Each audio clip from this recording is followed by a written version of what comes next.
It's 1 p.m. here in Zimbabwe's capital, Harare. Welcome to ZTN News Blitz. Our top stories. Zim doctors beg government for moratorium extension. Econet glitches frustrate users. Donald Trump thumbs nose on impeachment hearing. And in sport, FC Platinum Etoile du Sahel game stretches Zim PSL season. Now, Zimbabwean doctors who have been on strike for more than 90 days have requested an extension to the 48-hour moratorium which they got from government last week. Government had fired 448 doctors as a result of the strike. President Mnangagwa, after being engaged by church leaders, offered the doctors a 48-hour moratorium to return to work without reapplying. Zimbabwe Hospital Doctors Association Vice President Dr. Masimba Ndoro says they want to engage their stakeholders. He speaks to ZTN. Our position is that we actually received this as a genuine offer of reconciliation, but we wish it should be extended so that we finalize our negotiations with our government, which we think they are in good faith. We really feel that it's a moment whereby we really need to address this issue and solve it once and for all. Ecocash upgrade? Well, some of the mobile money transfer platform users believe the service has become worse after the supposed upgrade.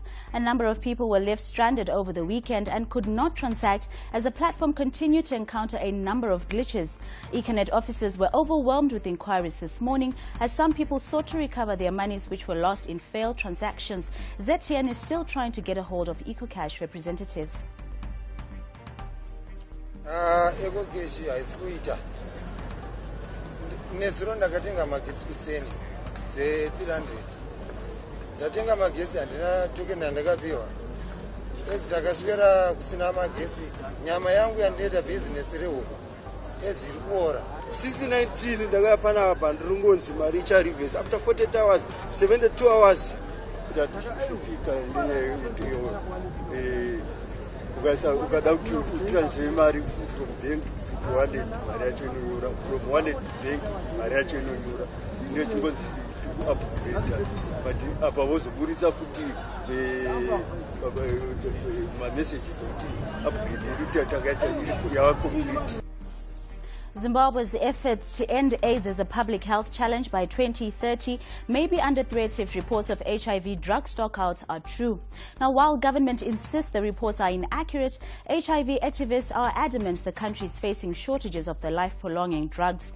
The country marked World AIDS Day on Saturday in Masvingo province, and people living with HIV took the opportunity to make their case to the Minister of Health and Childcare, Dr. Obadiah Moyo, as he delivered his keynote address. National AIDS Council Acting Chief Executive Officer Albert Manenji refused to comment on the alleged drug shortages. An estimated 1 million Zimbabweans living with HIV receive antiretroviral treatment.